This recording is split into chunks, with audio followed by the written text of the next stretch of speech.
Broadcasting from Ireland, featuring interviews with some of the biggest names in magic. Welcome to the Deceive Reality Podcast with your hosts, David Peace and Steve Spade. And we're live. Hi, everyone. Welcome back to the Deceive Reality Podcast. Thanks you for joining us. And we're here today with a very special guest, Craig Petty. Craig, how are you doing? I am great. Thank you so much for having me on here, guys. I really appreciate it. I'm super excited to do this. So this is going to be fun. Man. Good to see you. Yeah, good to see you. Are things good over in Ireland? You guys safe and well? Yeah, safe as you can be. Yeah, I think we're the only two people left in the country who haven't got COVID, so that's a bonus.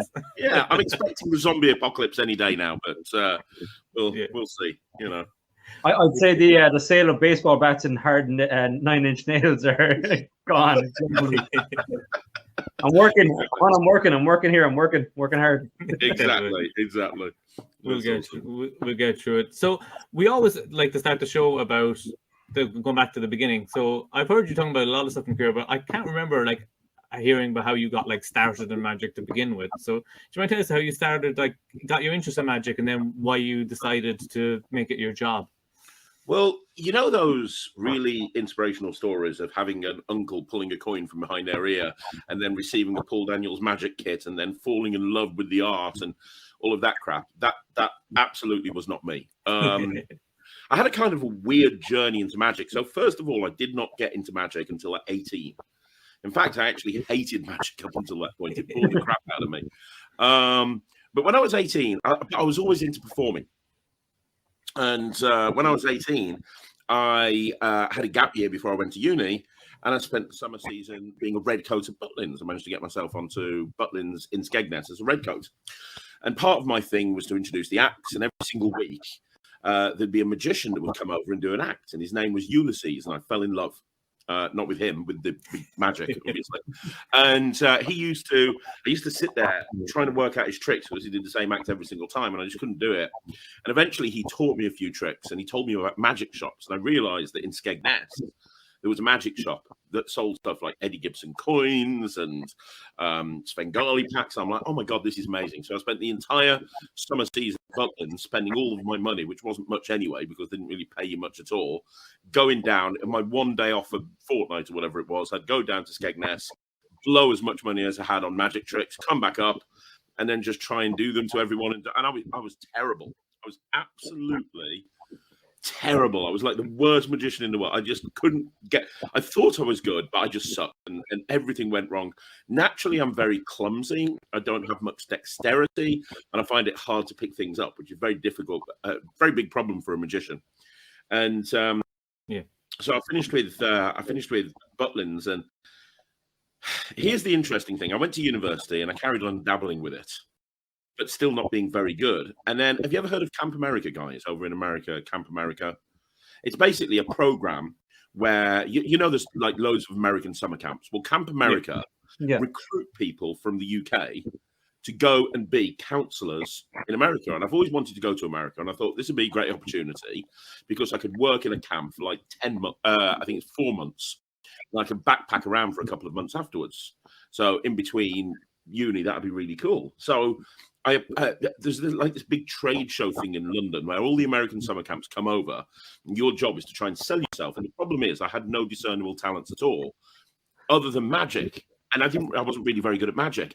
And the problem is if I didn't get in as a counselor, the only other way to get there would be in a chef in the kitchens, and I couldn't cook either. So I was like, right, so I'm going to have to blag somebody. And there was this place called the Performing Arts and Sports Centre. And they had a huge magic section. They had a director of magical studies and everything. I was like, oh, that's brilliant. And what was lucky is the owner was there recruiting, who knew nothing about magic, nothing at all. So he went, I said over and I said, I'd like to be a magician. He's like, oh, we're looking for a magician. Can you show me a trick? And I showed him my one trick that I could do well, which was dynamic coins. That was the only trick. That was it. And off the back of that, he gave me the position at Camp America, and it was there that I really got into magic. It was. You heard of Brad Henderson?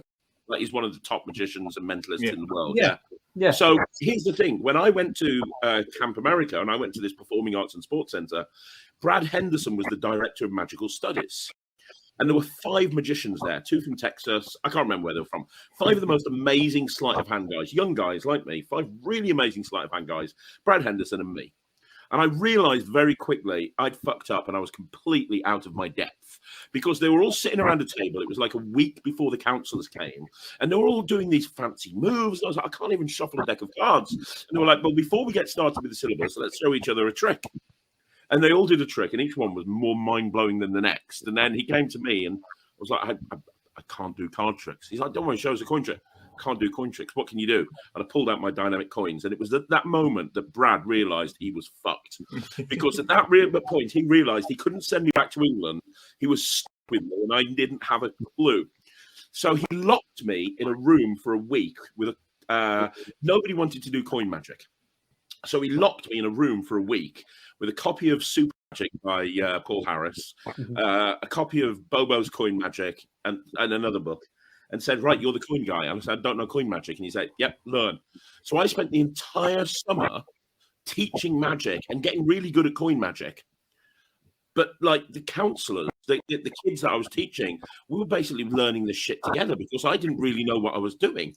And I came out of it at the end, because this was really intense, came out of it at the end really good at coin magic, like really good at coin magic, but everything else. And that's why I'm known as a coin guy.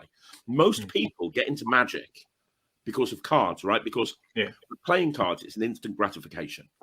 You can learn a self-working card trick immediately. Within 10 minutes of somebody being given a deck of cards and shown how to do a cross-cut force, they can do a simple trick. With coin magic, that's not the case. Even something simple that uses a gimmick coin, you've got to switch the coin in, you've got to switch it out, you've got to learn how to palm a coin, you know what Magician's Guilt is like, you've got to vanish the coin. There's a lot there. And so I got to a point when I'd finished this the summer and I was back in England where I was awesome at coins. Like I could do all of David Roth's material, I could do all of John Carney's material. I was like really good at coins, but every single other genre of magic, I just didn't have a clue. So, and that's how I got started. So you went to magic camp and learned. Literally went to magic camp and learned. Yeah. They paid me to learn how to do magic, so that was pretty cool. No, that's a great intro piece. Like, I mean, you know, that's so far fetched from everyone else's story. Like you said, the Paul Daniels, my uncle was a magician, which is both of my stories, kind of in one roundabout way. So, like, it is kind of how it is, you know. But no, that's really cool, man. Yeah, it was fun. The problem is, I was terrified, like all the other counselors. I don't know why I was terrified, because when I was a redcoat, I was performing on stage all the time. But maybe because I wasn't used to coin magic, I wasn't used to magic, and I could only do coin magic. I was terrified. So all the other magic counselors were performing on stage. They wouldn't let me near a stage. I was like the Cinderella of the camp. I was like, okay, we'll just dump him in that building out the way and hope that none of the parents that are paying huge amounts of money to send their kids here will see him. I was like the outcast, to be honest. So I was scared of doing magic. I was scared of performing. So when I came back, I carried on learning and expanding my knowledge base and reading books, and but it took a long while for me to actually get the guts to go and perform for real people. That was a thing that took a long time to do. Yeah, I think that's such a transition for people as well, because like you can do your friends and family and stuff, but then it's like they go, "Oh, this is my friend. Show them a trick." You're like, I don't remember any magic anymore. What do I do? I need to figure it out. But going from there, and then you obviously went to World Magic Shop and things like that. That's way down the line, man. Yeah. That's way down the line. That's hugely down the line. Yeah, I mean, after that, I worked through university in a joke shop that sold magic tricks, and they had this huge range of magic tricks, but they didn't know how to do it. So I walked in one day and I was like, "Look, I'll dem the magic for you. And I'll bet you'll sell more." And he was like, "Okay, then go on." So I spent like 3 years demming magic. And one of the big pieces of advice I can give anybody is if you want to get really good at magic, be a pitchman. Go and pitch Fengalis, or go and pitch magic tricks, or go and work for Marvin's Magic, because you have to be good in order to not only get people to pay attention to you, but then get them to want to part money with you to do this trick that they've just seen you do. So I spent 3 years working there, and the guy there was in charge of the local Rotary Club, and And he knew I wanted to perform. And I just didn't have the guts. And he said, come on, why don't you do a show at my Rotary Club? There'll only be about 30 people there. And eventually he convinced me to do it.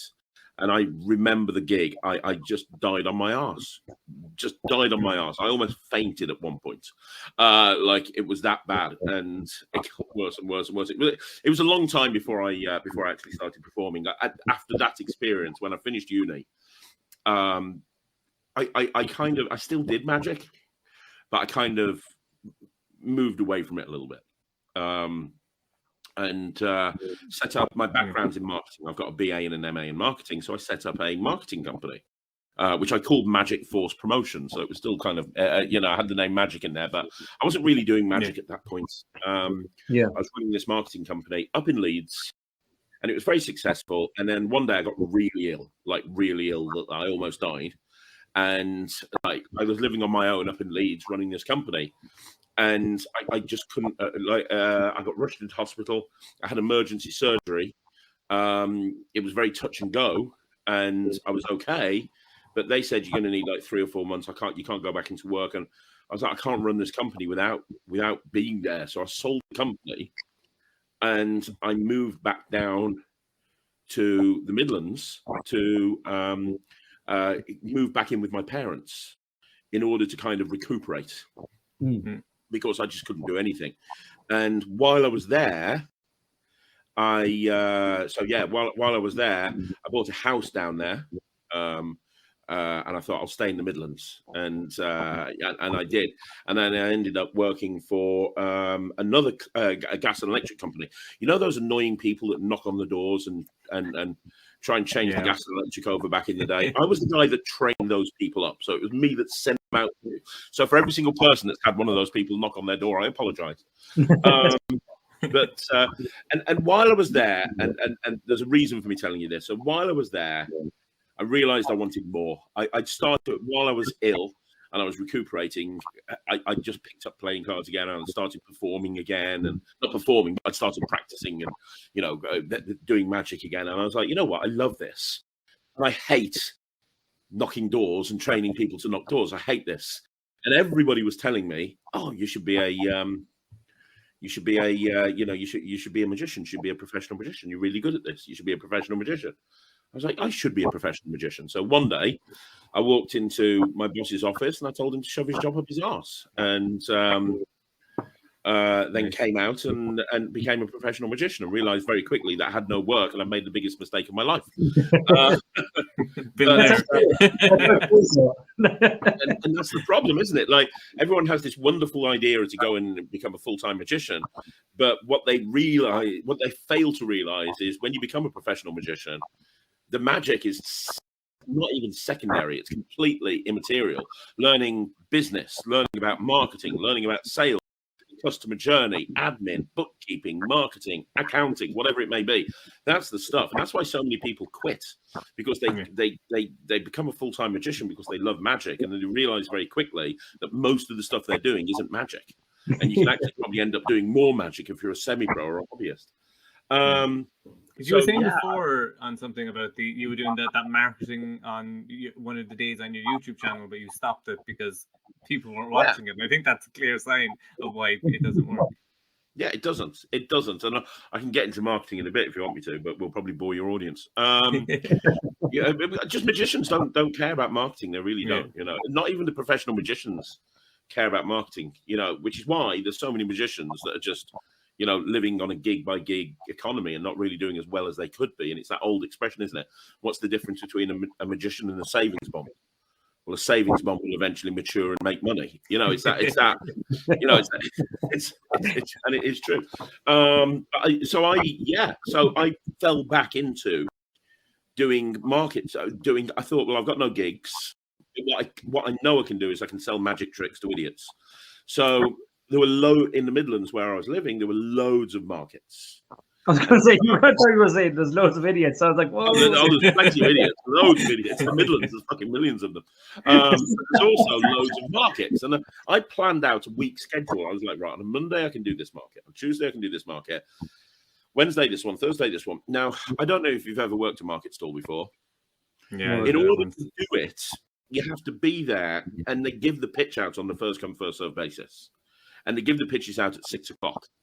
People are queuing from 5, so I had to be up at 4 o'clock, getting everything to the market for sort of 4:45. So I knew that I was definitely going to get a pitch, and I would do that 7 days a week at different market stalls, and that's what I did for probably the best part of a year. And it worked. I mean, there were some days. Yeah, there were some days. I remember the worst day was on a place called Bilston Market, where I made £7 in one 8-hour period, and it got nicked. So that was fun. But you know, there's other days where I made and this is back 20 years or so. I don't know, 15, 20 years. There were days when I made like 800-900 quid profit from running a market stall. I'm like, this is amazing. This is so much better than having a real job. And so I was doing it, but I was knackered. And my wife, girlfriend, now wife, wasn't seeing me. And I kind of realized. So I was giving out business cards to everyone that was buying magic tricks too. And I got a restaurant that contacted me that said, hey, will you do magic in a restaurant? I was like, yeah, of course I will. And off the back of that restaurant, I got 20 restaurants. So I very quickly stopped doing the market stalls, and I started doing restaurants. And I was doing like restaurants every single day of the week. Sometimes Saturdays I'd do 3. I'd do one from 10 till 12, one till 2 till 5, and one from 6 till 9. And I'd do that on a Saturday and a Sunday. So I'd do 6 over a weekend, and then I'd do a whole bunch in the week. And I was making really good money for about 2 years. And then they were all through a chain of restaurants. And then all of a sudden, the head office pulled the entertainment budget. And I went from having all of these gigs to literally having nothing overnight. And had no website. I had no marketing, because I was like, what's the point? I've got all these restaurants. You know, these idiots trying to get gigs. I'm just sitting here. And so I was back to square one.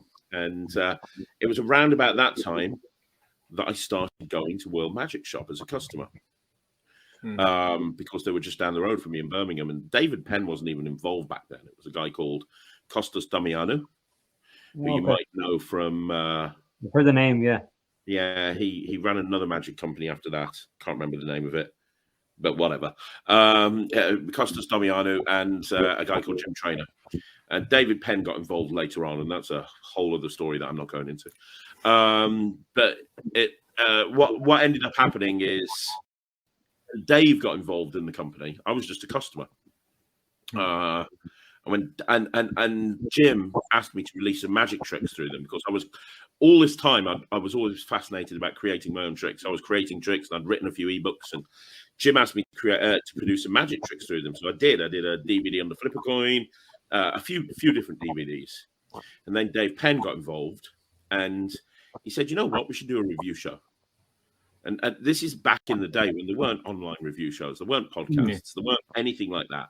And Dave, to his credit, when he says the Wizard Magic Review is the original, it really is. Yeah. And he had the idea of this review show, and he got me to do the pilot episode on my own. He's like, that's good, but it's missing something. It needs a second person there. Let's try it again, but I'll jump in. And it just blew up overnight, and the Wizard Product Review was born, and that's what really kind of skyrocketed my career in magic, doing the Wizard Product Review, because literally overnight, everybody knew who I was,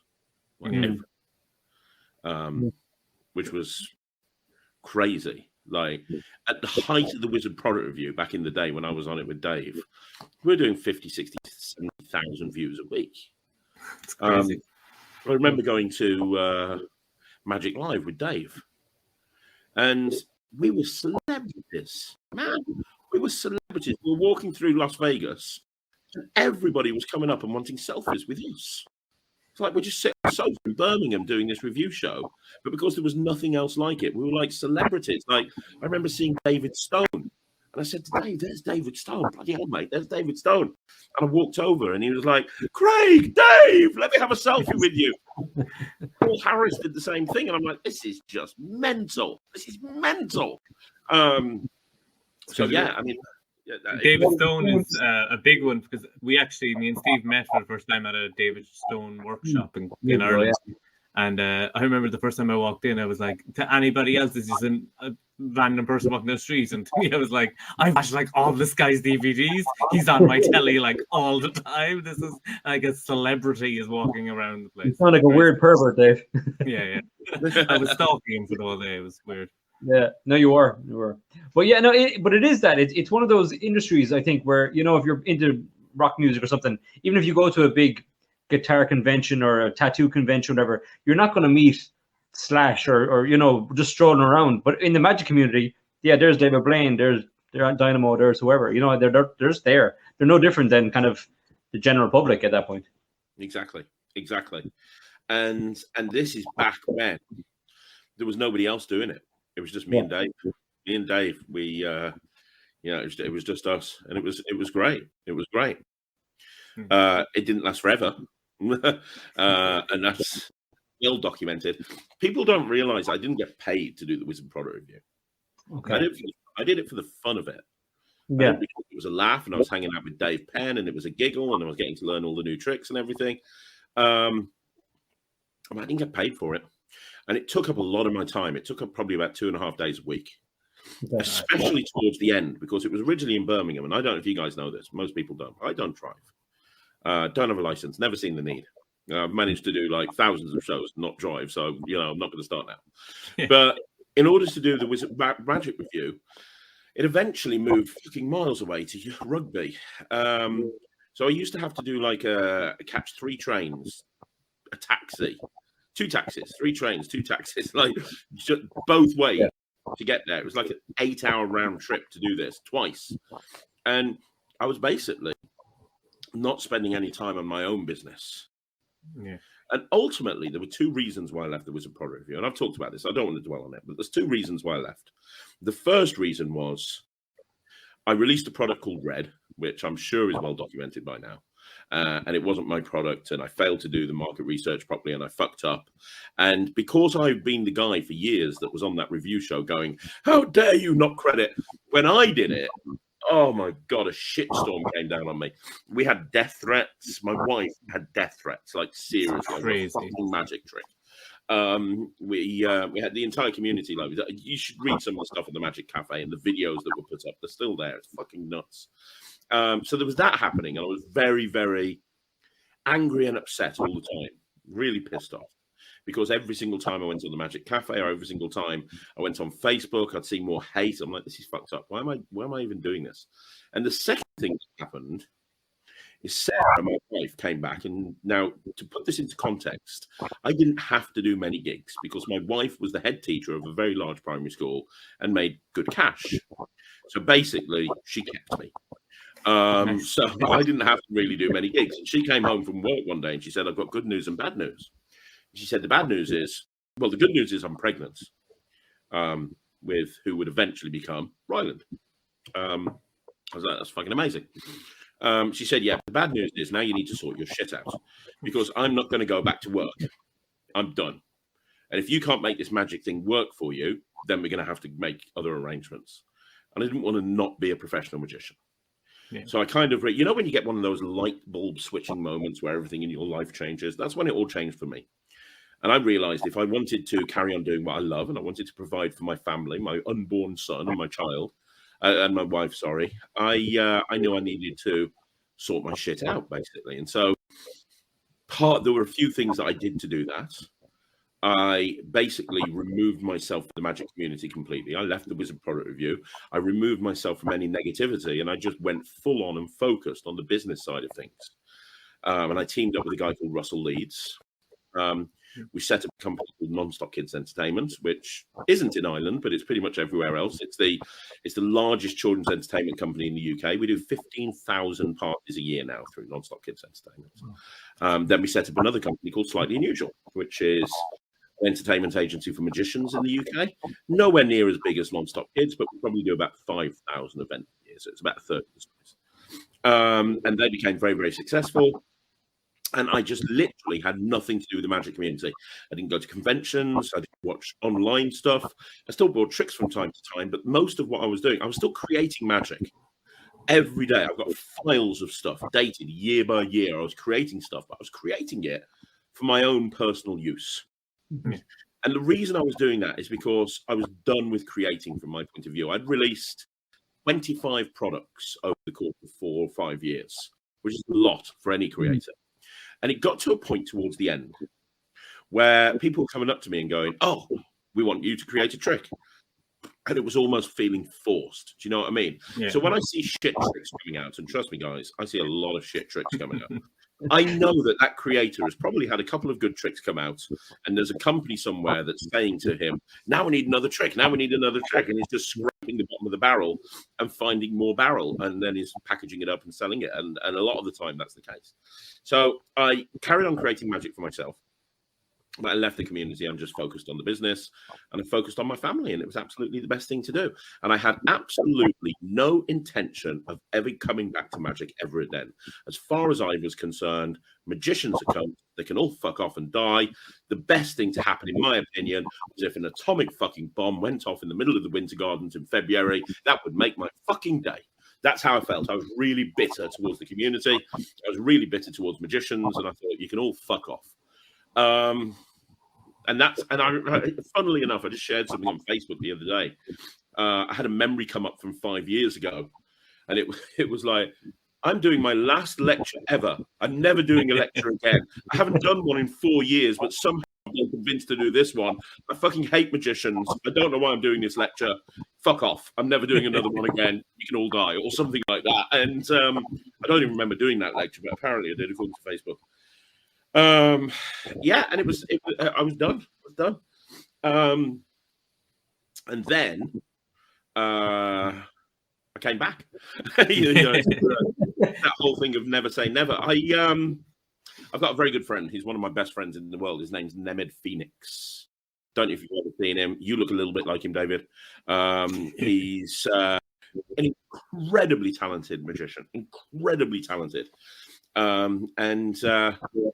He convinced me to join the Wolverhampton Magic Circle, which I went to a couple of times. And the guys on the Magician's Advice podcast convinced me to go and do a podcast on, I think, 2. One was called Setting the Record Straight, and it was about what happened. I was still fucking hated it. That's the other thing. I was kind of really hated. I don't know if you remember back in the day. Yeah. Back when I left the community, I don't know if you remember, I was fucking public enemy number 1. Everybody fucking hated me in magic, like everybody, because of the Wayne Dobson thing, because of the Jeff McBride thing, because of the Red thing, the Magic Circle, a whole bunch of shit. It was just like, right, Craig, fuck off. I was joking with Dave that it's like the Russell Brand, you're loved and hated at the same time. Yeah, the controversy follows. Yeah, it really does. And I've got a theory as to why that is. But I was really hated back in the day. Less so now, mainly because I spend my entire life putting content out for magicians, but less so now. But I was fucking hated. So I kind of dipped my toe back in a little bit by going to this convention with Nemid and Alex, and going to the Wolverhampton Magic Circle. I went to a couple of times, and it was all okay. And then I went to the Magic Circle, and there I saw the lecture of Russ Brown, who I've always been a big fan of. And Russ obviously co-organizes the Blackpool Magic Convention. Mm-hmm. And he said, "Hey, would you like to do the Bear Pit at Blackpool in 2020? Do you know what the Bear Pit is? Have you been to Blackpool? Yeah. I haven't. It's fucking insane. Basically, it's a giant room full of magicians. And there's like 6 tables. And there's 6 performers in the Bear Pit, and they have to do 10 minutes on one table, go to the next table, go to the next table, go to the next table, and just perform again and again and again. And it's loud, it's fucking noisy. I never forget seeing going many years ago, and there were like 3 tables next to each other. On the left, you had Greg Wilson. On the right, you had Jay Sankey, and in the middle, you had poor David Roth, who's an incredible magician, but so softly spoken. And he was fucked. Nobody could hear him. You've got Greg Wilson, Motormouth Wilson on one side. You've got the Canadian Motormouth on the other side, Jay Sankey. And you've got poor David Roth in the middle, thinking, I could tell it in his eyes. He's like, kill me now. Kill me now. It was generally like that. So he said, do you want to do the Bear Pit? And you know when you kind of, your head and your mind says, absolutely fucking not. I'm still hated by magicians. This is a really bad idea. And I've been to these and it'd be a really fucking difficult thing to do anyway. No. And what happens coming out of your mouth is, yes, Mr. Brown, it would be a pleasure. I'd be honored. And I don't know how that come out of my mouth. But I'm the sort of person that if I say I'm going to do something, I'm going to do it. So I'm like, okay, I'm fucked now. So I went to my first Blackpool in about 10 years. Hadn't been there, and I had a good time. I had a good time. The bear pit was fun. I enjoyed it. Although I broke my little finger 15 minutes before it started by falling down the stairs, and that was fun. But I got through it. Yeah, and I really enjoyed it. Now, at the same time, Rylan, who's now like 7, was super into magic. He'd got into magic at the age of 2. I've got videos of him doing coin ventures at the age of 2. And my dad used to try and get me to do the stuff he was into. He was into making airplanes out of balsa wood. And he used to force me to do this. And I honestly, so many times, I wanted to twat him around the head with some balsa wood. I hated every second of it. I said to my wife, I will teach Rylan magic if he's interested. And he was interested from day one. Thea, my daughter, not at all. But Ryland absolutely loves it. His first professional paid gig was at the age of 3.5. So he was getting child labor, man. You're going to get caught up for that. Absolutely. So I paid him in Lego. It's all good. So I wanted to take him to conventions, and I knew he wanted to join the Young Magic Circle. And I'm like, I need to do something about my reputation if he's going to be getting involved in the magic community, because currently everybody kind of still hates me, and I don't want him going to conventions and hearing somebody go, "Oh, that Craig Petty's an asshole," or something, which would probably happen. So I was like, so the positive experience of Blackpool, coupled with Ryland really getting into performing and magic, even more so than he was before, kind of made me think, you know what? I'm going to start doing a bit of magic again. I'm going to start putting my toe back into the magic community a little bit. And that was the plan. And then COVID hit. And I was stuck in my house. And all of the plans went to shit. So I was there, stuck in the house with Ryland and Thea and Sarah. And my business is pivoted into virtual events, like straight away. Yeah. At the height, which I think was January 2021, we were doing 500 virtual shows a week. We were just smashing them out the park. Nobody books virtuals at the moment, or very few. We get them a very small percentage, but they still get booked. I did one yesterday, but nowhere near as many. But a lot of the time, but I was just sitting around. I've got an office with like multiple members of staff. They were on furlough. We've got an automated system that runs itself. I had nothing to do. I was just sitting there bored.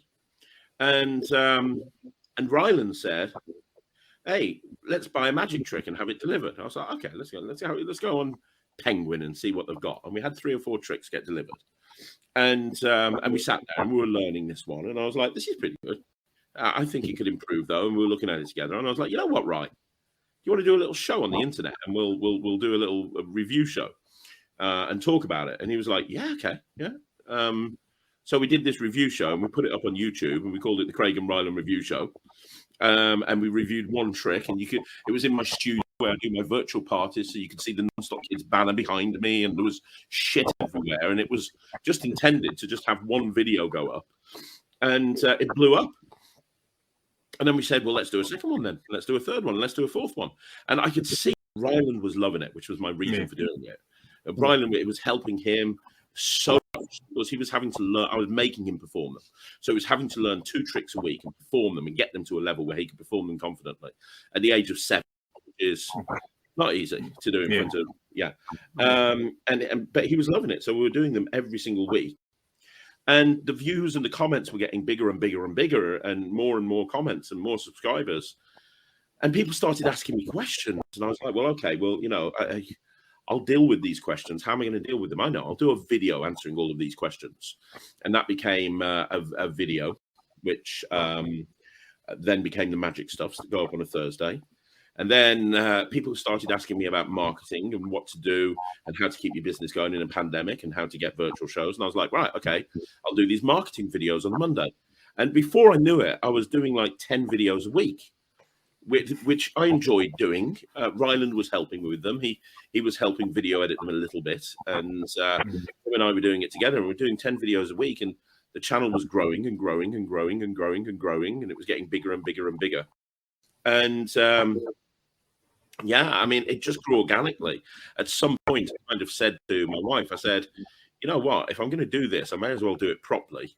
And I may as well, you know, I've been in this industry for my whole life. I'm 45 now. You know, I started when I was 18. So I've been doing this for 27 years. I know a thing or two. I've also run 2 pretty big, successful businesses. I've set up another 2 businesses, which I've sold. I do a lot of motivational speaking. I do a lot of business mentoring for small businesses. I know a lot about marketing. I know a lot about building a business. And I know a lot about magic. I was like, there's a lot of magicians out there, and there's no free content for them to help them. There's also a lot of shit magic tricks that come out that people should really be avoiding like the plague. And the problem is no one's prepared to be honest about it. And everyone's like patting each other on the back and going, this is brilliant, when it's absolutely a bag of shit. I'm like, why don't I just do this YouTube channel and do it properly and set it up and give access to magicians as much free content as they can get? Because I had friends that were struggling. Magicians were leaving. They were selling all of their stuff. The pandemic affected everybody so badly. And I was like, if I can do some stuff that's going to put some videos out there that will help magicians maybe recapture their love of magic, even if it's just one person who I reach, then maybe it's worthwhile. And so I did. And, you know, here we are now doing 27 videos a week and a podcast with Lloyd. And I think we're doing on the YouTube channel somewhere between 30 to 35,000 hours of watch time a month, which is ridiculous. Yeah. Almost as much as we're getting, isn't it? How much is?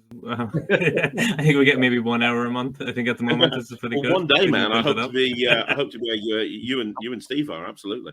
But yeah, JD, you know, I do think the thing you have of one thing I really liked on the channel right away was seeing the full performances of some tricks, because you see so many trailers now that don't even show you what the trick is, and it was great just being able to watch someone just perform it from one camera angle and be like, oh, so that's what it is, or I'll go get it now, or maybe I won't. And it's just great to just be able to just see what the trick is. Yeah. I mean, that we do a Magic Live every day, which I've been doing for a year and a half. So over the last year and a half, I've performed a magic trick every day. That's like almost 550 days in a row that I've done a completely different magic trick and performed it, and then given people resources as to where to get them from. Yeah, I don't understand. I'm a big fan of Magic Orthodoxy, David from Magic Orthodoxy. I'm a huge fan, really great guy. But he doesn't perform the tricks. Yeah. Steve Faulkner, really great guy, doesn't really perform the tricks. Most review shows don't. Yeah, we do. Me and Rylan, and my attitude is, if a well, he's 9 now. If a 9-year-old can perform 2 or 3 tricks a week for a review show and learn them, then there's no excuse. There's no excuse. So I think that the review show especially, there's 2 goals for it. Or the channel in general, there's two or three goals for it. The first goal is to give honest reviews. Now, here's the thing. I might say something's terrible, and somebody else might love it. One man's trash is another man's treasure. It's only my opinion. It doesn't make it right. But a lot of the time I'm right. You know, not all the time, but a lot of the time I'm right. And somebody needs to call out this crap, because there are more and more terrible magic tricks coming out. And it drives me up the wall. It really does. That there's so, you know what? There's people, names in magic, that give positive reviews to their friends when they think the trick's terrible, and fake testimonials. And I know it happens. I was credit checking a trick that I'm bringing out at some point, and I had a friend turn around to me and say, "Well, you know what? It's this person. It might be this person's trick." So I went and looked at it online. You couldn't buy it anymore. And I couldn't get hold of the person who made it. But there was somebody, a big name, who'd given it a quote. So I contacted that name and I was like, "Hey, you gave this trick a quote. Can you tell me what it's like?" And he said, "Oh, Never even saw it, never even watched it. He just asked for a quote, so I gave him one. I'm like, for fuck's sake, fuck you. And it's happening, and it's lies, it's deception, it's bullshit, it's dishonest, and it's happening in this industry more and more. And it's a cash grab. That's all it is. There are people who release magic tricks in this industry that have no fucking right releasing those magic tricks because they are absolute dog shit and they're not fit for purpose. And if I have to be the guy that's at least making people aware, so rather than seeing positive review after positive review from your mates on the cafe, you see a differing opinion going, well, hang on a minute, let's think about this for a minute. This is the opinion of somebody who's been doing magic for a very long time. This is why I don't think this will work. And again, it's only my opinion, but there's certain tricks that I've reviewed, and I can't imagine why anybody would give it a good review. The end pad is a perfect example. Oh, it's ridiculous. I saw that review and I was like, I showed it to my wife, she anything fools her. And I was like, this won't fool you. And she's like, it probably will. And then she heard the clunk and she was like, oh yeah, that doesn't fool. And it's like, when it's like someone who anything will fly by. But then for that, that's an example of a company that's charging people $200 fucking for a bag of shit, piece of shit pad that doesn't work. And that needs to stop. There's magic producers out there that are just taking the piss out of magicians. I don't get the quotes as well that are... when they've gone through shit, and a lot of them haven't got much money because of the pandemic. Yeah. It's just fucking daylight the robbery. It really is, David. You see with quotes and stuff now, a lot of the quotes that I would see these trailers where it's like, the quote is about the magician and not about the trick. The trick is, it's like, this guy's a creative genius. And you're like, yeah, but like, what's the trick like? That could be from like a performance they did 2 years ago. Who knows, you know? You think with the amount of like internet magicians and all that kind of stuff now, and TikTok and Instagram, the content it's so heavy. Everyone needs a new trick every day. I mean, they're all willing. Like, we know as professionals that perform, you know, regularly and have sets and know what works and what doesn't work kind of already. You can see a bad trailer, you can see a bad trick a mile away. Yeah, you can. But I think there's a lot of new people that are getting into magic, Steve, that don't know that. And well, it takes years. It takes years to get that. I mean, we all have boxes and boxes of shit that we've never touched because it takes years to not buy everything, you know? Exactly. And I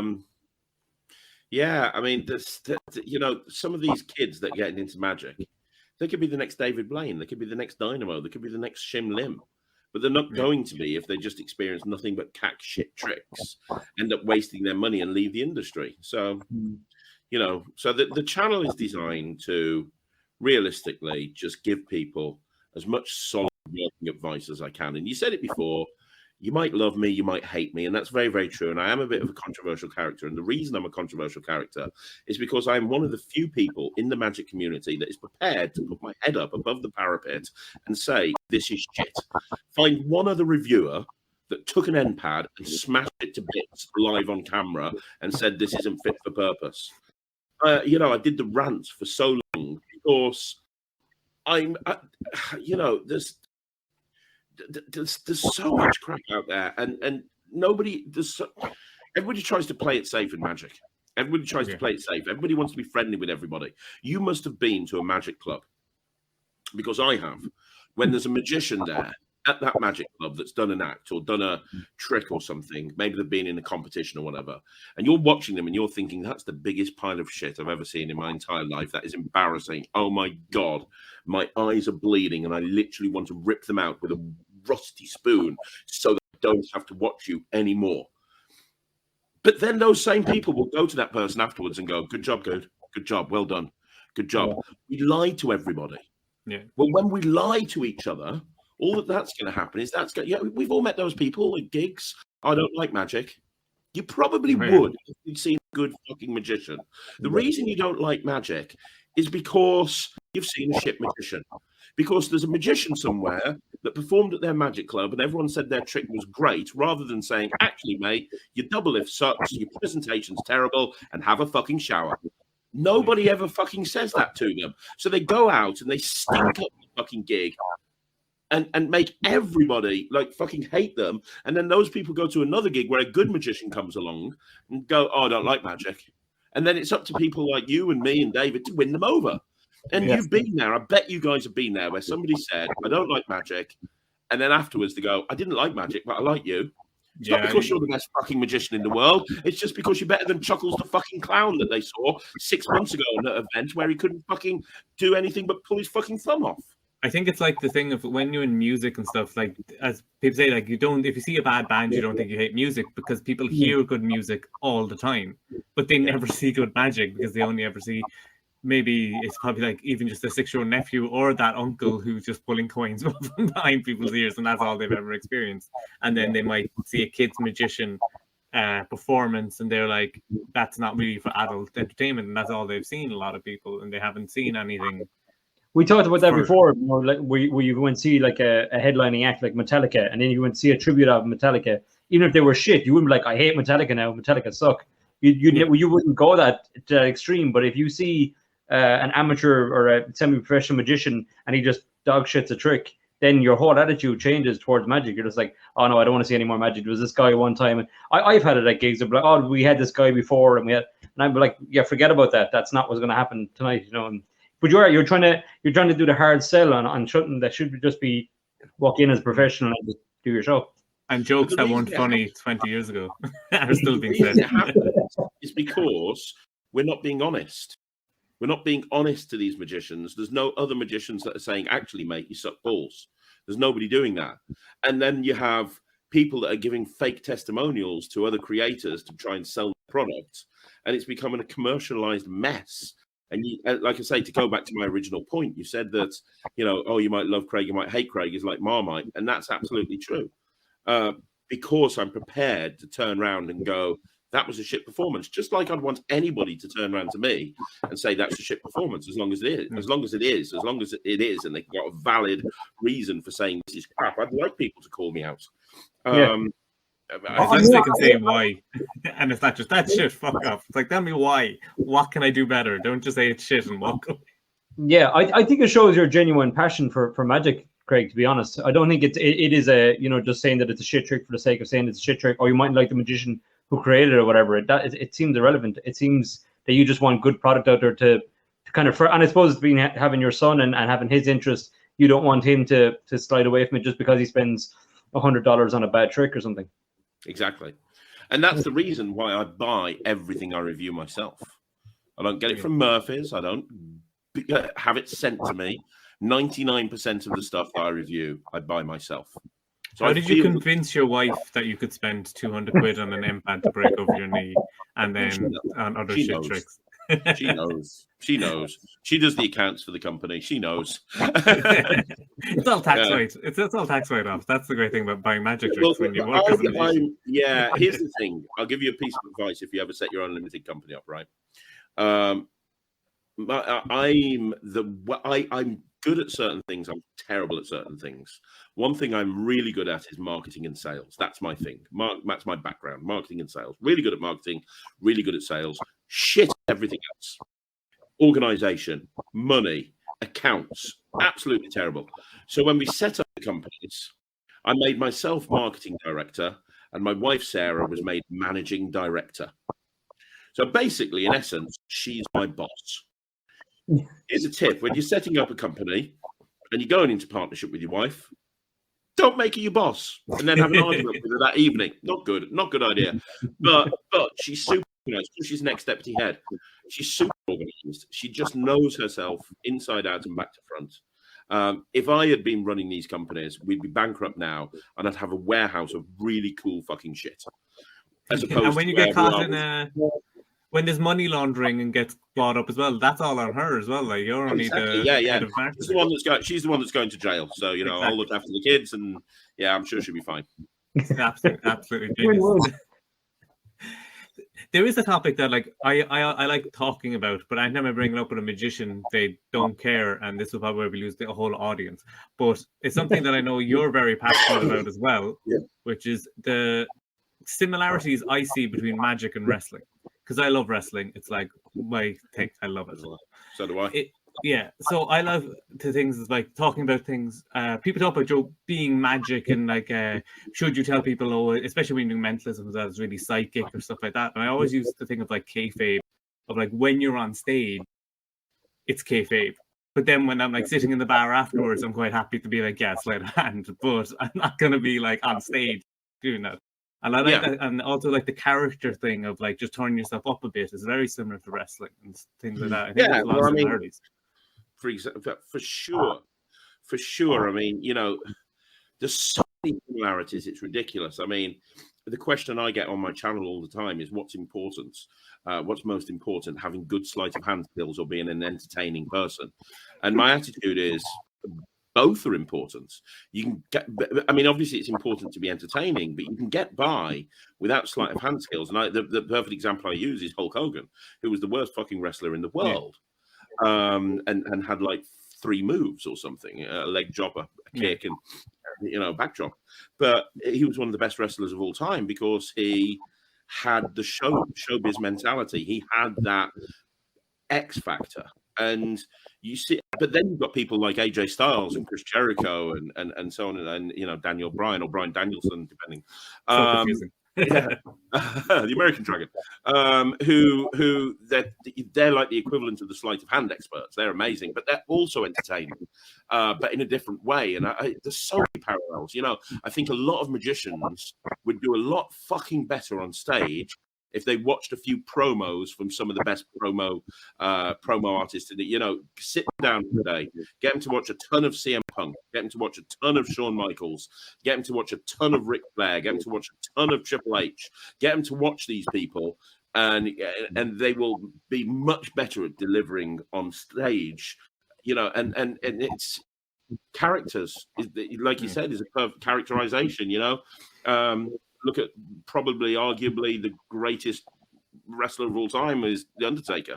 Well, there's an example of a character, just like at the moment we have Piff the Magic Dragon. I'm pretty sure at some point Ron Vanderput came home and showed somebody a dragon suit and said, you know what? And don't forget, before all that dragon suit thing happened, he was a close-up magician, just a jobbing close-up magician.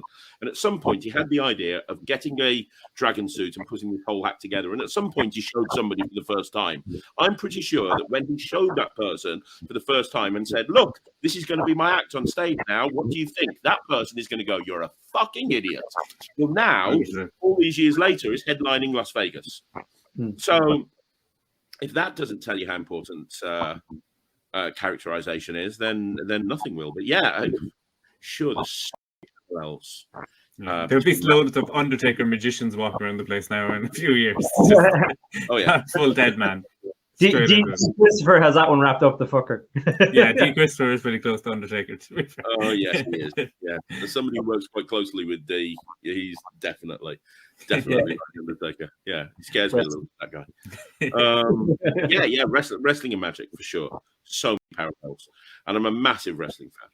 Massive, huge wrestling nerd. Yeah, so, the biggest issue at the moment is between watching all the videos that are uploaded on Magic TV and every WWE, NXT, and AEW show, you don't have time to live outside of that because that's your entire day. Well, I've realised that the way to do it is to watch WWE while I'm editing the Magic TV videos. That way I'm killing 2 birds with 1 stone. So, yeah, that's the good advice. But yeah, I mean, outside of the channel, obviously I've started creating and releasing magic again. Yeah. And that's going really well. Yeah. So some of the stuff that you've come out with as well is really interesting, with like the Beyond Stebbins and the Visible, where you're just like taking classic things and just taking them like in a completely different direction. And you could kind of like see it, like the jamming, like sitting at home being like, fuck the magic community, and then sitting with an invisible deck being like, well, I'll show them what to do with an invisible deck. Yeah, well, that's where it came from. All of this shit that I've been releasing, I've been creating it over the last 10 years. And Visible and Stebbins. I want to release projects like that. And I'm fortunate that there are companies that want me to release projects like that, because I think I'm really passionate about turning around to magicians and saying, look, it's not about the shiny new trick. It's not about the latest and greatest magic trick. Magicians have this thing that they're looking for that one trick that's going to make them superstar. And there is no trick. It's hard work and dedication and blah, blah, blah, blah, blah, and all this stuff. and the whole idea with Visible and the whole idea with Beyond Stebbins and things like that is to take something that everybody has always done exactly the same way and turn it on its head and say, well, this is how you've always done it. However, here's another 13 ways to do it that might change things up a little bit. Why don't we try it this way? And Visible did really well, really, really well. And Beyond Stebbins did really, really well as well. I've already shot follow-up to Beyond Stebbins with Alakazam, which is on another gaff deck that everybody would know. And everybody does it exactly the same way. And I'm changing it up a hell of a lot. And soon I'm going to be shooting with the 1914, the follow-up to Visible, which is to be on the Svengali deck. Brilliant. That'd be very cool. I love that. That actually brings up, we asked some people to send in questions, and I picked one because I thought it was a good one, and it's actually about some of the upcoming releases, which is it's also an unfair question. So it's Anthony asked, you've talked about your upcoming product with Prop Dog, your project with the 1914, and an app with Lloyd Barnes. If you could only release one of them, which one would you release? Ooh. It's like asking you to pick which is your favorite child. It's Rylan, isn't it? None of them, actually. There's another one that's coming up before the app. before that, I'm very proud of all of them for very different reasons. I love working with the 1914. Their production quality is second to none. The things I've got coming out with the 1914 are brilliant. However, before the app with Lloyd, which I have a trick coming out at Blackpool through Murphy's, cool. Which is crazy because I've done so many rants about Murphy's and they still want to work with me. It just baffles the mind. It really does. But they've been a great company to work with. And I've got this trick coming out through Murphy's, which is, in my opinion, it's the career-defining trick. It's the moment that I've peaked. It's all downhill from this point. It's really good. It's coming out of Blackpool. I can't tell you anything about it because it will freaking kill me. But it uses blank cards, and we shot it already. The trailer's done. We're just waiting for them all to be made. But it's fooled some of the biggest names in Magic. Who has it fooled? John Armstrong, Jason Ladani, D. Christopher, all of them. Like literally, I can go on and on and on and on and on. And it's a great trick. It really is. And if I can, like every magician has that career-defining trick that kind of looks like, okay, that's the trick we know you by.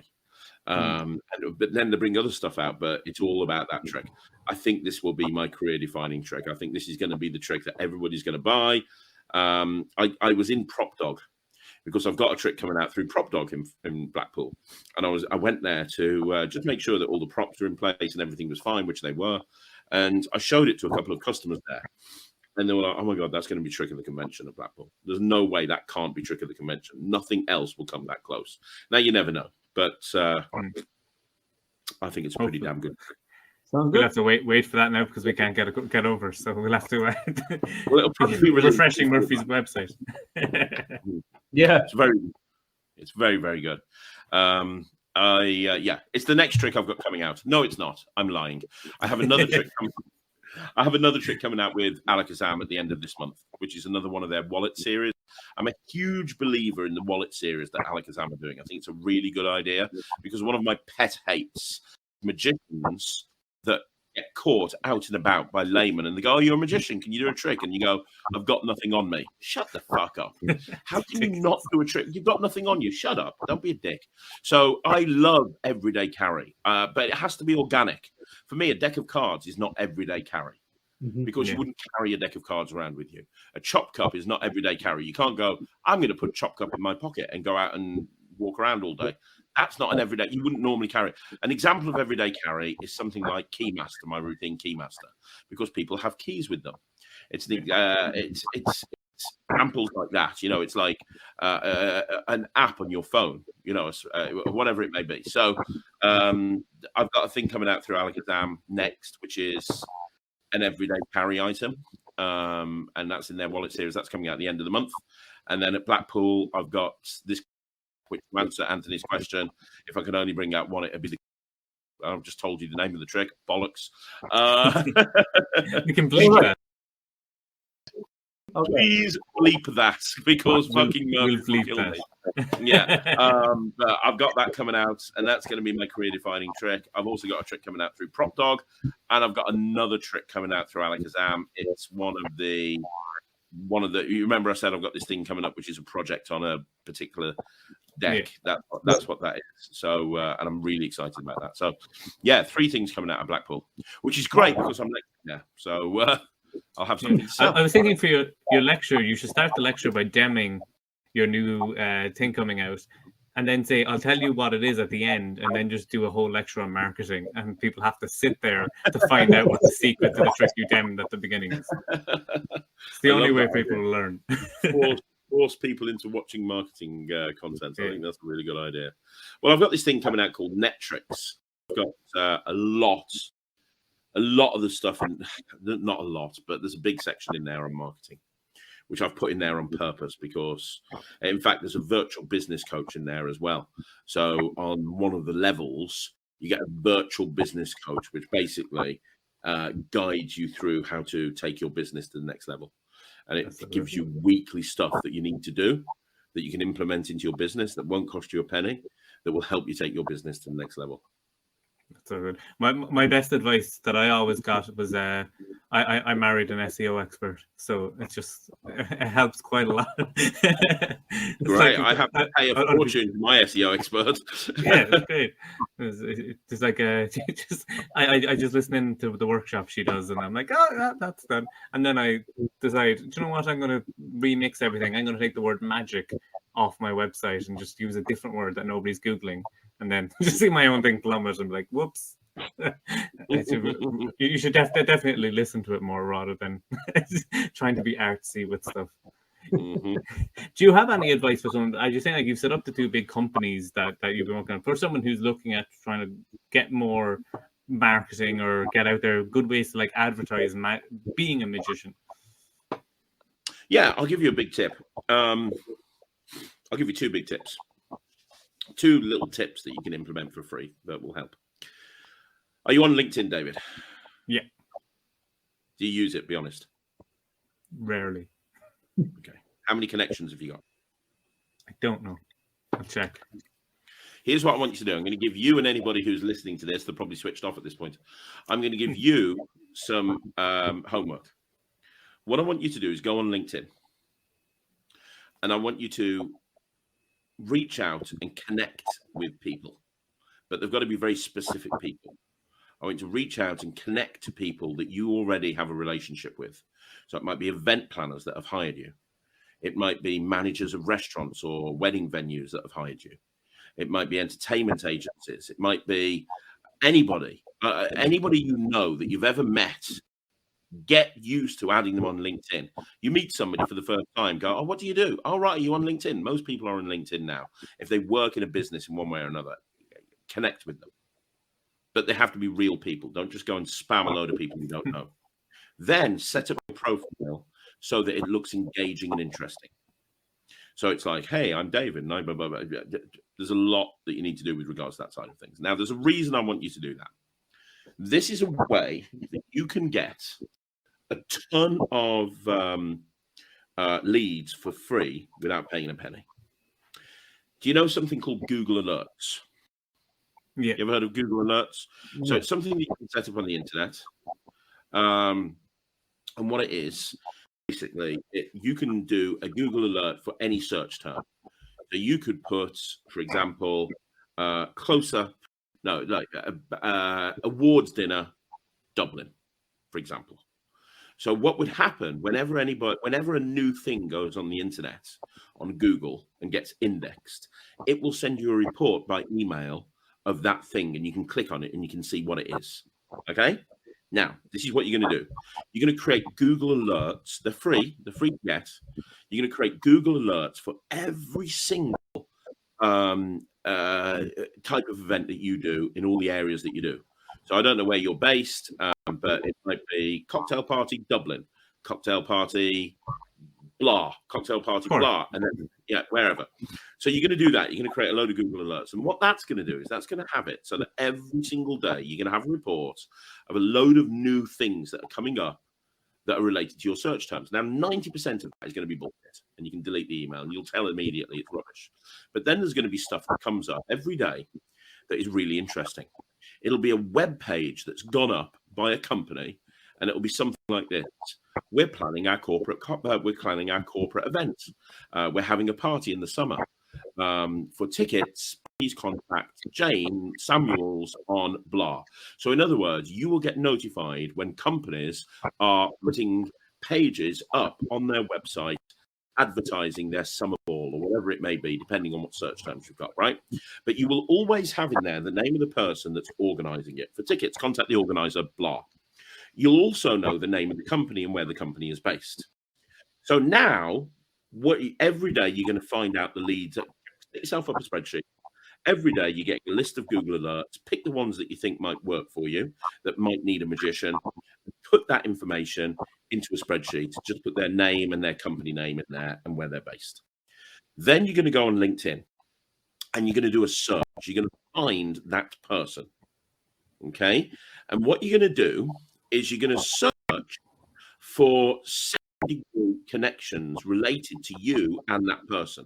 If they're organizing an event like that, they will be on LinkedIn.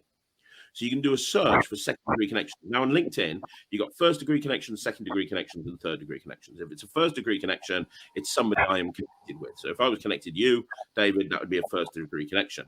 Yeah. If I was connected to you and you were connected to Steve, but I wasn't connected to Steve, Steve would be a second-degree connection. Do you understand?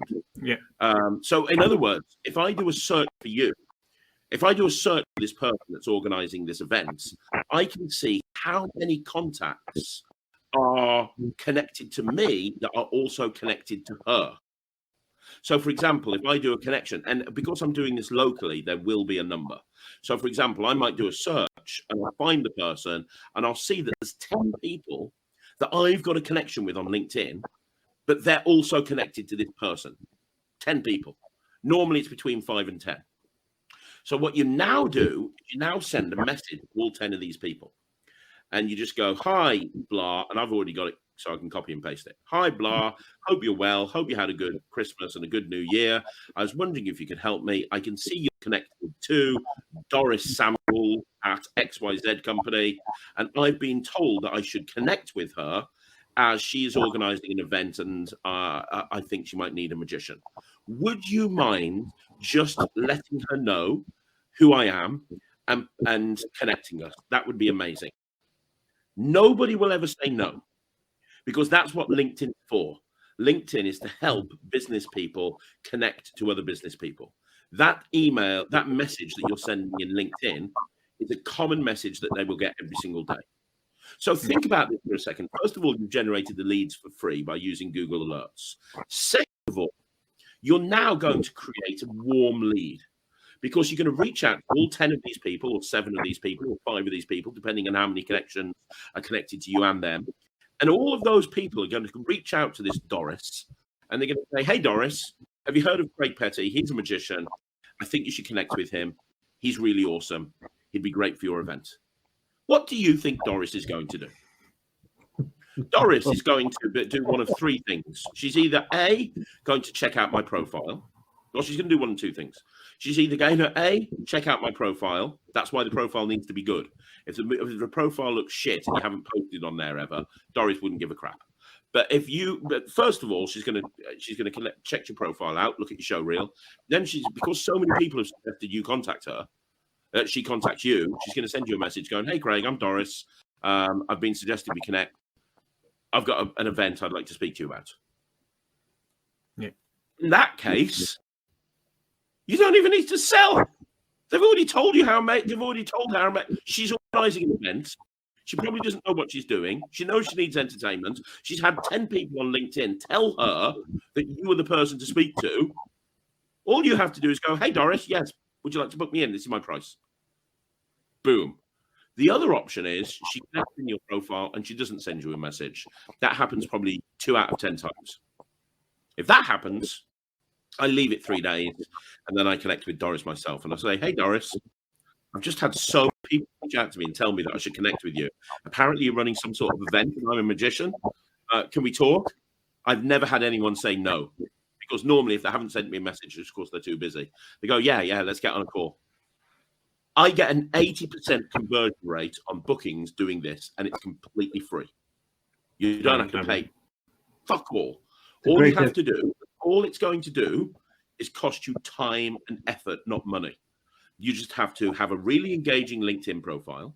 You have to make sure that you're posting and engaging with people on LinkedIn and building up connections in your local area. I recommend going to a couple of networking events or online networking events. That's it. Then you just do a Google alert every single day. And at the end of the Google alert, you just reach out to the people that you think are appropriate and watch the bookings come in. And you're not paying a penny for it. It's very clever. That's some great advice. That's your first tip. I said I'll give you 2.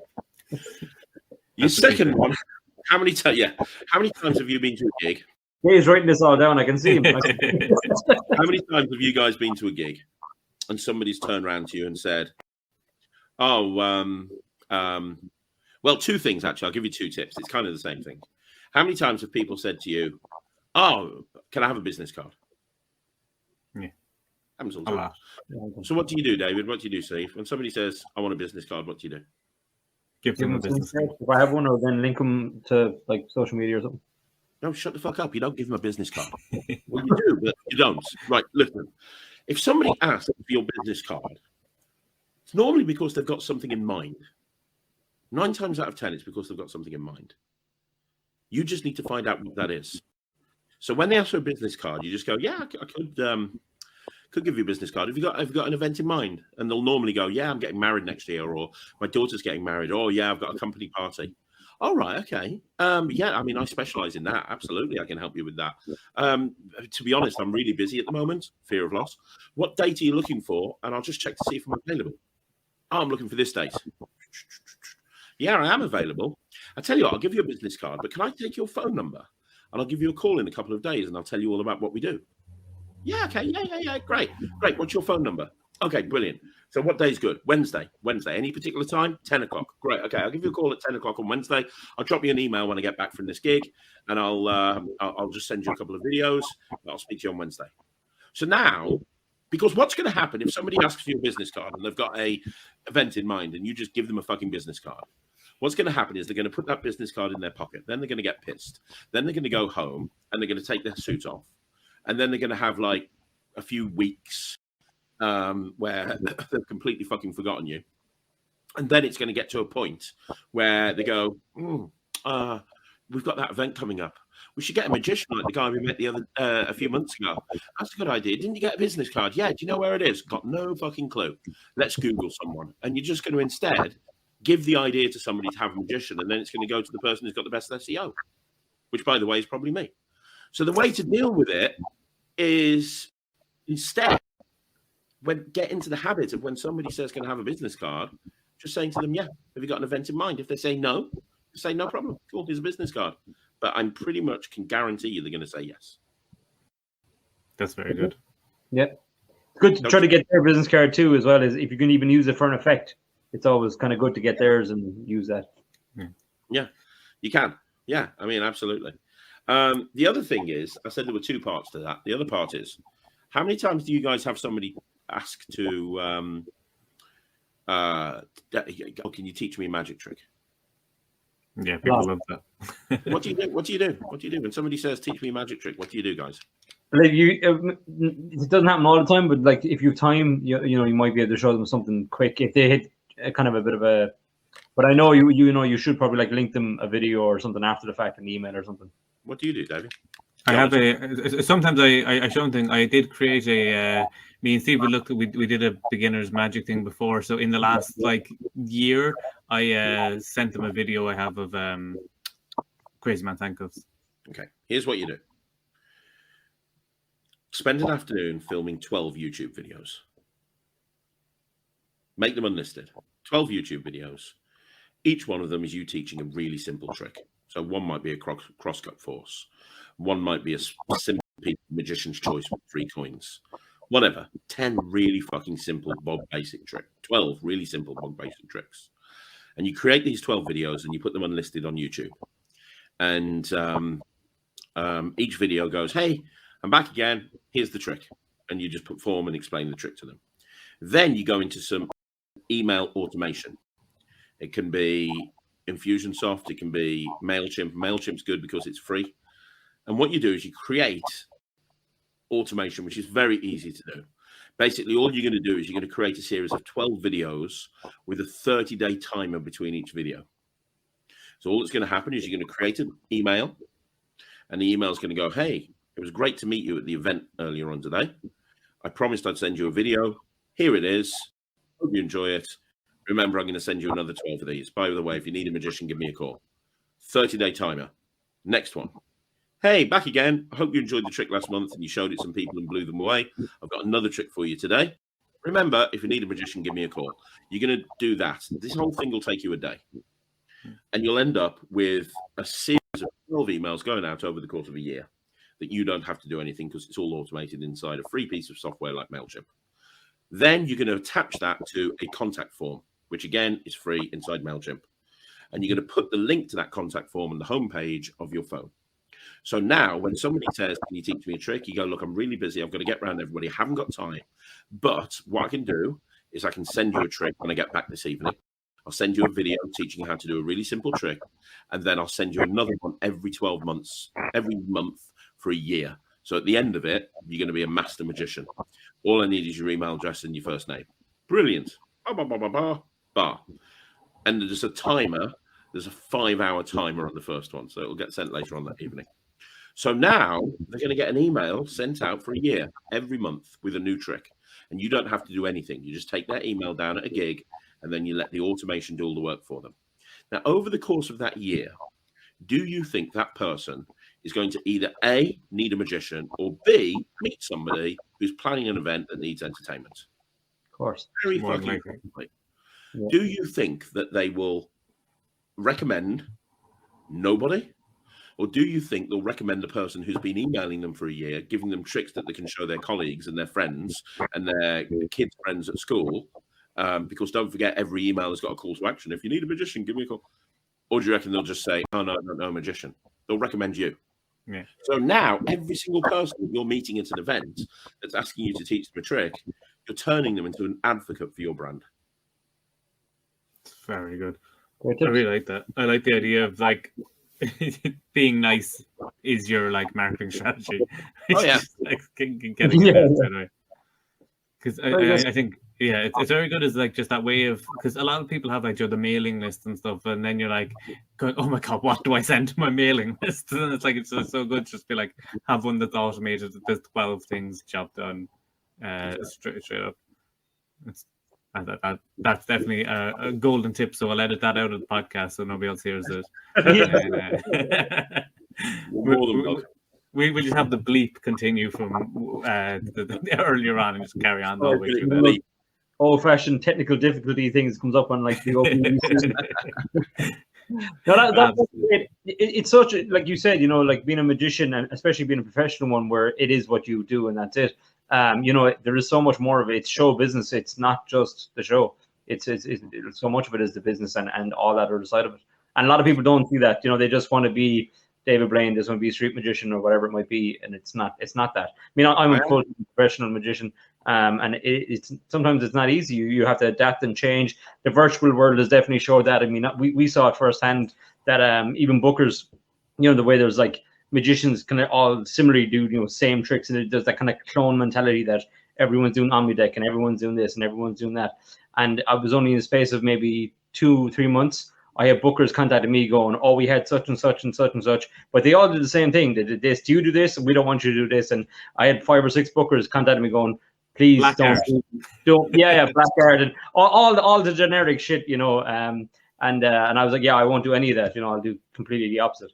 But like, I think Dave was talking about this too. We were talking about it early on, and when the kind of virtual stuff kicked off, and it was like this kind of like false ego that like people who are making balloon animals last week are now like virtual magicians, and their ego has gone through the roof because they're getting bookings, but like nobody knows if it's good or bad or indifferent. It's just something.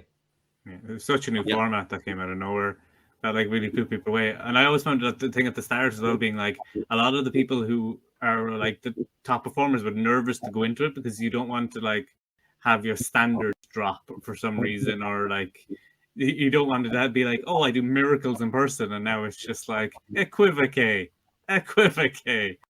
Magician's choice this time. It's a bit different. It's just a prediction after a prediction. So it's like it was a bit of a panic really with the virtual stuff. How did you find going into the virtual side of performing? I enjoyed it, to be honest. It was a creative challenge for me. Yeah. I looked at it as a creative challenge. What can I do and what can I create to make it work in the environment I'm in? And I came up with some really fun stuff. And you know what? Sometimes genuinely, I kind of miss it. It was so much more fun. I was doing like 4 or 5 shows a day sometimes. And I was just going to the bottom of my garden where I am now, where I've got this studio. I was just going to the bottom of my garden, filming, doing a gig. And I was back up at the house 5 minutes after the gig finished, having a cup of coffee, putting my feet up. I'd be doing 5 gigs a day. I didn't have to leave the house. Didn't have to drive all around the country. Some of the gigs I genuinely did in my boxer shorts and no one knew. So I kind of miss it in a way, to be perfectly honest. But only in a way. You know, I actually prefer to actually perform for real people. You don't have to do the you're on mute when you're in person, or get this after you do a miracle.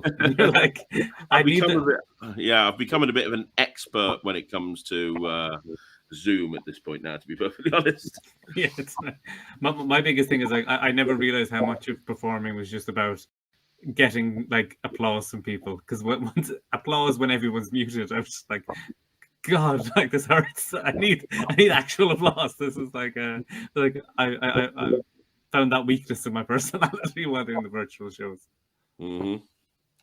So something we talked about with you already about is we have a show, a segment on the show called The Good, the Bad, and the Ugly, where we ask someone to tell us a story about a performance that maybe started off pretty okay, but ended up going downhill pretty fast. Do you have any story that just jumps to mind when you hear about it?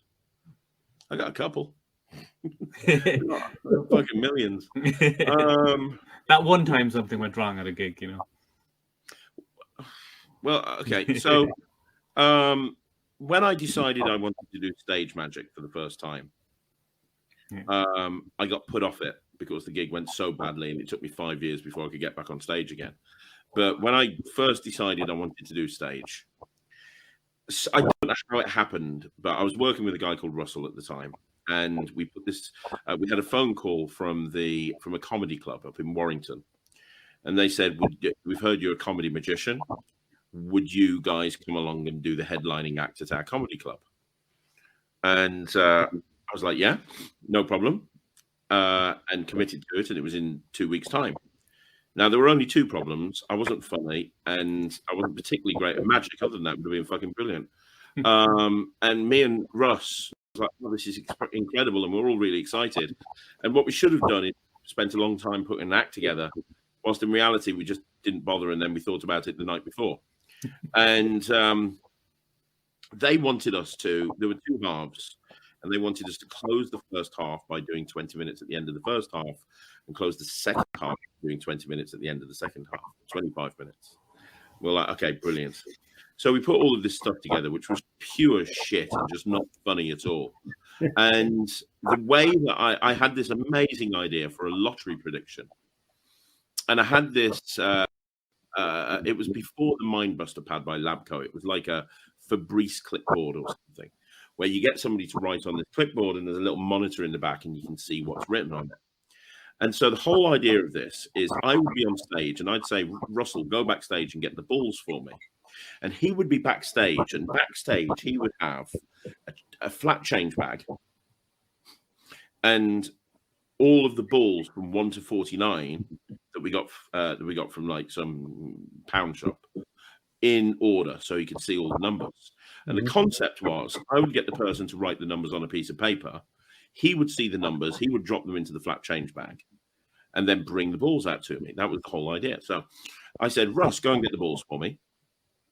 I was like, while he's going and getting the balls, can you do me a favor, sir? Take this clipboard and can you write 6 numbers? These are going to be the lottery numbers that you're going to try and predict the lottery numbers yourself. So put 6 numbers on there, make them random.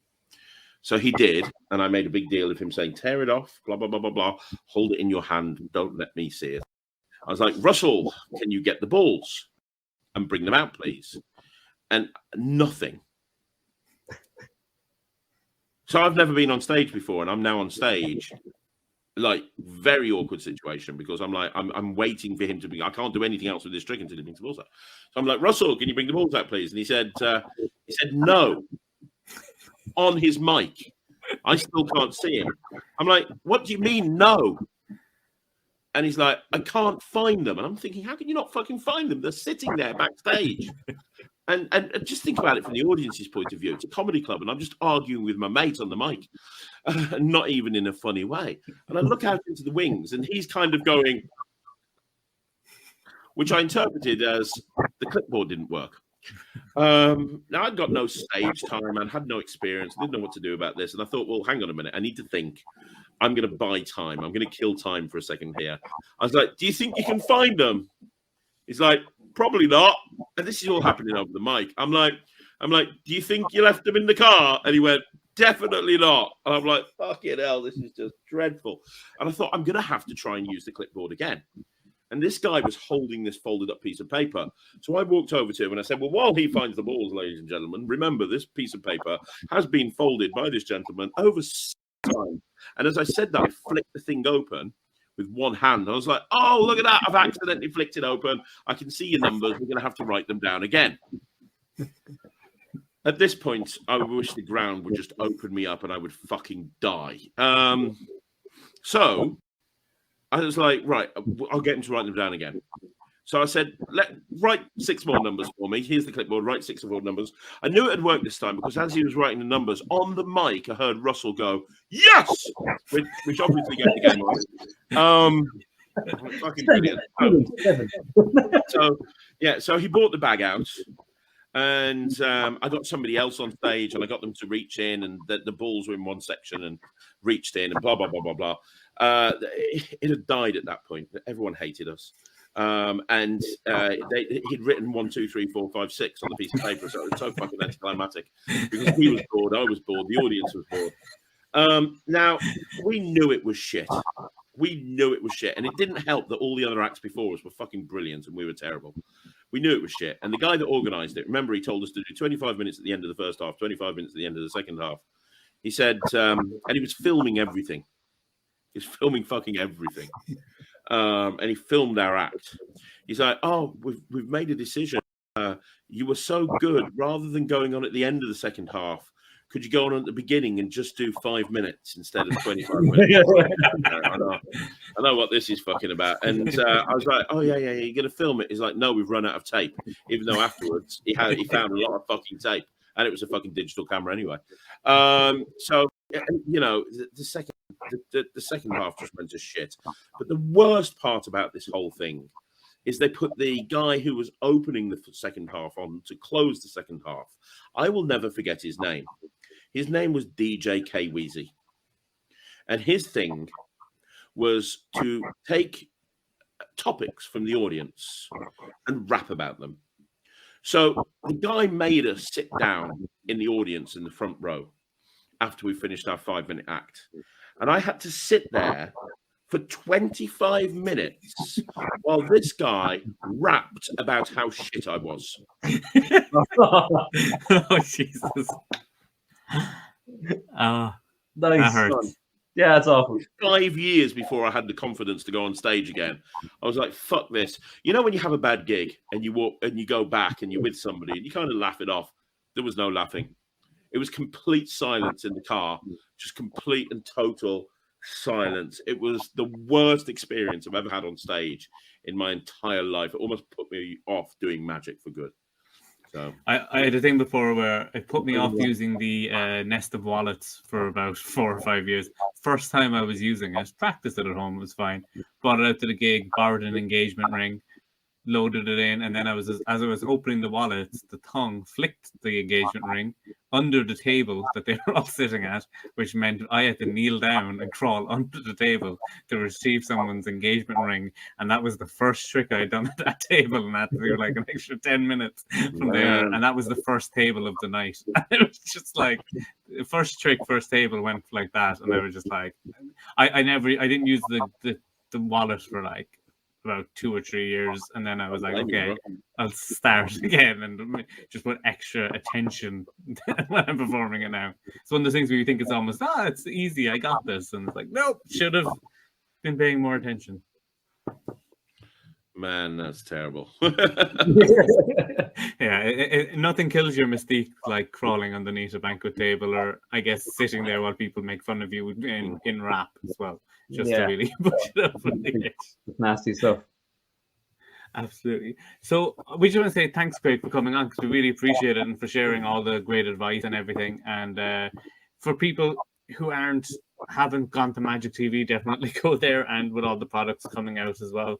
And definitely the live podcast coming up on at Blackpool. Do you have anything else you want to just promote? Or Yeah, I mean, if you haven't listened to the podcast with me and Lloyd, please do so. It's full of swearing, inappropriate content, and jokes about sheep and Welsh people. That's always fun. And the thing I'm really excited about is the Net Tricks, which is coming out very, very soon. It's going to launch with 100 tricks. So if Netflix did magic, this is what it would be. Very good. And the strap line is Netflix. Hopefully, we're not going to get sued by Netflix. So we'll see how see how long it lasts anyway. So there's that. And you can register your interest by going to www.magictv.org, fill in the contact form, say you're interested in Netflix, and we'll contact you when it goes live. There you go. That's www.magictv.org. When it goes wrong as well and you get sued by Netflix, you change it to Trixney Plus. Oh, yeah. Trixney Plus. And then you can go into like Prime Video. There's loads of puns you can put in there the whole way through, so you'll be fine. Keep it going. It's all good. Yeah. They don't care. They don't care. We definitely recommend everyone to go over there as well. And thanks again, Craig, for coming on. And we'll be back again soon. So make sure if you're watching to subscribe here. If you're on the audio only version, make sure you follow us on Spotify, Apple, all those good ones, and definitely follow the Magic podcast as well, where there was a new podcast, I guess, yesterday when we upload this. No, today, every Wednesday. Yeah. Well, this is kind of ruining the mystery. Like people think that it actually got released just as we started recording. So that's perfect. So thanks again, and thanks everyone for watching, and we'll talk to you again soon. Thanks everyone. Thanks, Greg. Bye.